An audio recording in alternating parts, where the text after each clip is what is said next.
Hello guys, welcome back to vibrant vibe. आज का video बहुत ही स्पेशल होने वाला है क्योंकि आज हम लोग जा रहे हैं पावागढ़। पावागढ़ 51 शक्तिपीठ में से एक शक्तिपीठ है। पावागढ़ लोकेटेड है गुजरात के एक चापानेर सिटी में। 15th सेंचुरी में चापानेर को मोहम्मद बगदाद करके एक किंग थे, वो रूल करते थे, तो उन्होंने इस मंदिर का शिखर तोड़ दिया था।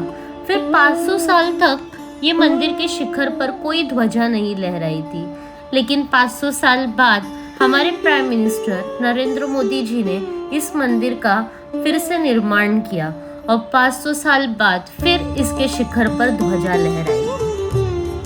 और 51 शक्तिपीठ में से एक शक्तिपीठ होने के कारण इस जगह का काफी महत्व है। अगर आप बाय ट्रेन आते हैं तो आपके लिए वडोदरा स्टेशन बेस्ट रहेगा। वडोदरा स्टेशन से 50 किलोमीटर्स की दूरी पर है ये मंदिर। और अगर आप बाय एयरपोर्ट आते हैं तो नियरेस्ट एयरपोर्ट रहेगा अहमदाबाद, लेकिन वहां से मंदिर तक का डिस्टेंस है 190 किलोमीटर्स। 10वीं से 11वीं शताब्दी में बना ये मंदिर पहाड़ की चोटी पर स्थित है। समुद्र तल से 800 मीटर की ऊंचाई पर माँ काली का यह मंदिर बहुत ही पुराना है। पावागढ़ जाते वक्त एक ही बात मन में आ रही थी कि चलो बुलावा आया है, माता ने बुलाया है। और फिर हम लोग चल दिए अपने सफर पर। हम लोगों ने बोरीवली से ट्रेन ली थी, स्वराज एक्सप्रेस, और मैं मेरे पूरे फैमिली के साथ निकल पड़ी माँ काली माँ के दर्शन करने। ट्रेन में हम लोगों ने काफ़ी इंजॉय किया, फैमिली थी तो टाइम स्पेंड किया, लूडो खेला, ऊनो खेला, व्यूज़ इंजॉय किए। और कब वडोदरा स्टेशन आ गया पता ही नहीं चला। बातचीत करते करते सब लोग अपने अपने घर से लंच प्रिपेयर करके लाए थे। किसी ने पुलाव लाया था, किसी ने सैंडविच लाया था, किसी ने ढोकला लाया था, मैं डोसा लेकर गई थी, लेकिन वो सब हम लोग कैप्चर करना ही भूल गए, इतने एक्साइटमेंट में थे। वडोदरा पहुंच के हम लोगों ने अपने होटल में चेक इन किया और फिर शाम को हम लोगों के पास टाइम था तो हम लोग चले गए मोगल माता जी के दर्शन करने। हम लोगों ने जहाँ पे स्टे किया था वहीं पे पास में मोगल माता जी का मंदिर था, तो वहाँ हम लोग चले गए दर्शन करने।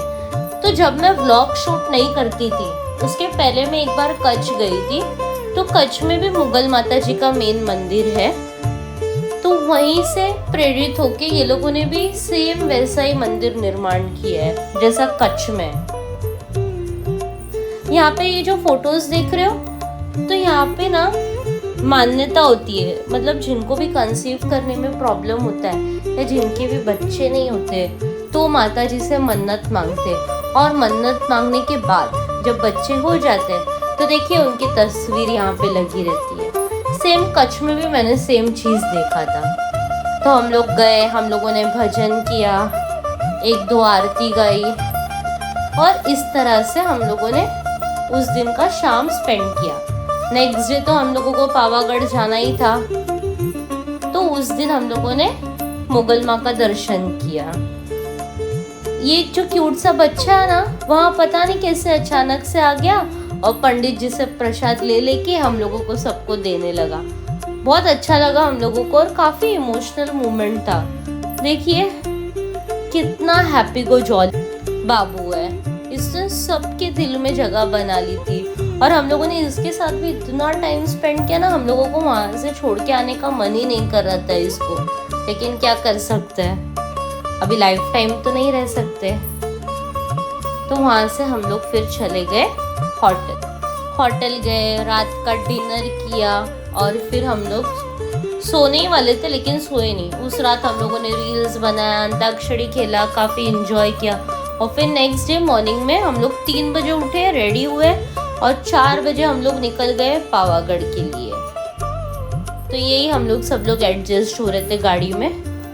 देखिए कोई भी रास्ते में दिखाई नहीं दे रहा है और हम लोग जा रहे हैं माता जी के दर्शन के लिए। बहुत एक्साइटमेंट था, और हम लोगों ने ना पहले से ही डिसाइड किया था कि हम लोग रोपवे से जाएंगे। इसीलिए नहीं कि हम लोगों को चढ़ाई करने में कठिनाई होती है, लेकिन रोपवे से कभी मैं गई नहीं थी, तो मुझे रोपवे का एक्सपीरियंस लेना था। तो मैंने आशु को पहले ही बोला था कि आशु हम लोग सब लोग रोपवे से जाएंगे।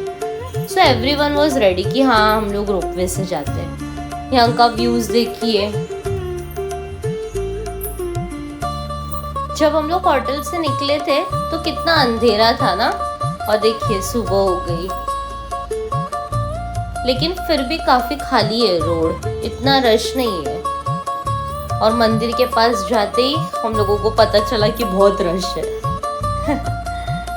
यहाँ पे पार्किंग के लिए स्पेस का बहुत दिक्कत हो जाता है, इसलिए अगर आप अपना प्राइवेट गाड़ी लेकर आते हैं तो पार्किंग के लिए थोड़ा आपको स्ट्रगल करना पड़ेगा।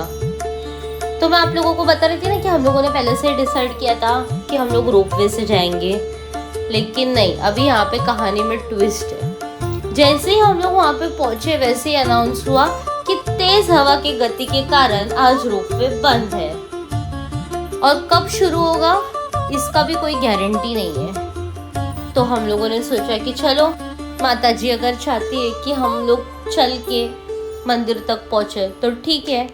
लगभग 2500 सीढ़ियाँ हैं, और अगर आप रोपवे से भी जाते हो तो 200 से 250 सीढ़ी आपको फिर भी चढ़ना ही पड़ता है। तो हम लोगों ने अपनी चढ़ाई स्टार्ट कर दी है। स्टार्टिंग में तो सब इजी लगता है, एक्साइटमेंट रहता है ना, लेकिन जैसे जैसे चढ़ाई करते जाते हैं वैसे वैसे डिफिकल्टी, स्ट्रगल बढ़ते ही जाता है। लेकिन मैं अपना मोटिवेशन ले रही थी, क्यों? क्योंकि हम लोग फिर भी काफ़ी छोटे थे, लेकिन हम लोग जिनके साथ गए थे, मेरे मामा मामी, ये लोग सब, वो लोग काफ़ी एज वाले थे, 60+ थे। वो लोग जब चढ़ाई कर सकते तो हम लोग क्यों नहीं कर सकते? तो उनसे इंस्पायर होके मैं भी मोटिवेट हो रही थी, और हम लोग भी अपनी चढ़ाई कर रहे थे। ये देखिए, ऊपर मंदिर में सामान लेके जाना होता है ना, तो इन गधों के जरिए सामान लेके जाते हैं। देख के अच्छा नहीं लगा, लेकिन और कोई जरिया भी नहीं है यहाँ पे। यहाँ की खास बात यह है कि यहाँ दक्षिण मुखी काली माँ की मूर्ति है, और कहा जाता है कि इसकी प्राण प्रतिष्ठा विश्वामित्र गुरुजी ने की थी। उन्होंने ही यहाँ पे काली माँ की तपस्या की थी, इसीलिए यहाँ बहने वाली नदी का नाम भी उन्हीं के नाम पर रखा गया है। नवरात्रि के समय यहाँ श्रद्धालुओं की खास भीड़ उमड़ती है, और लोगों की यहाँ गहरी आस्था है। उनका मानना है कि यहाँ दर्शन लेने के बाद उनकी सारी मुरादें पूरी हो जाती है। जो यहाँ साक्षात नहीं आ सकते, तो मैं कहती हूँ कि जब मैं काली माँ के दर्शन करवाऊंगी तो आप भी अपने मन की मुराद जरूर मांग लीजिएगा। यूनेस्को ने इस मंदिर को विश्व धरोहर की सूची में भी शामिल किया है।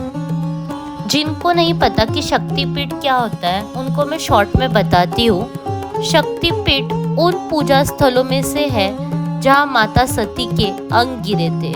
पुराणों के अनुसार पिता दक्ष जी ने एक यज्ञ रखा था। जब माता सती उस यज्ञ में पहुंची तो वहाँ शिव जी का काफी अपमान हुआ।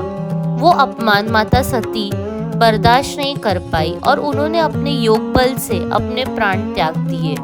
सती की मृत्यु से व्यथित शिव शंकर जी उनके मृत शरीर को लेकर तांडव करते हुए पूरे ब्रह्मांड घूम रहे थे। इस समय माँ के अंग जहाँ जहाँ गिरे वहीं शक्तिपीठ बन गया।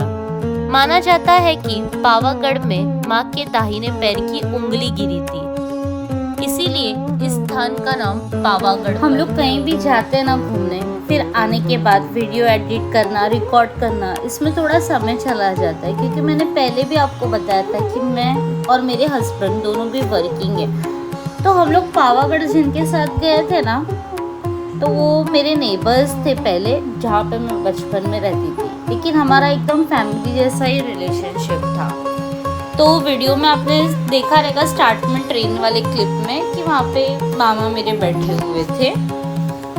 तो जब हम लोगों ने ट्रिप प्लान किया था, सब कुछ नॉर्मल था, हम लोग ट्रिप पर गए, सब कुछ अच्छे से हो गया। और इसके पहले की जो रिकॉर्डिंग थी ना, वो मैंने पहले से ही करके रखी थी, और बस वीडियो आगे आधा रिकॉर्डिंग बचा था, तो मैंने बोला हाफ रिकॉर्डिंग करके फिर वीडियो अपलोड कर दूंगी।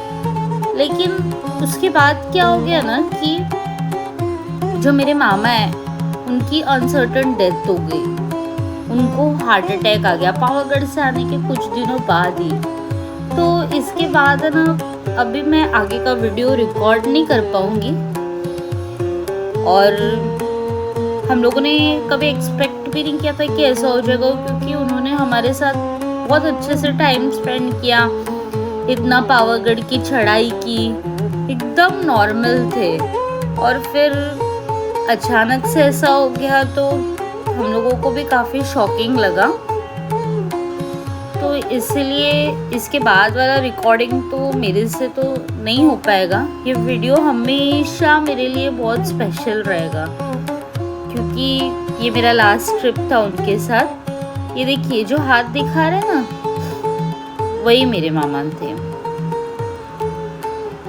तो आप लोग भी इनके लिए प्रे करना कि जहाँ कहीं भी हो खुश हो।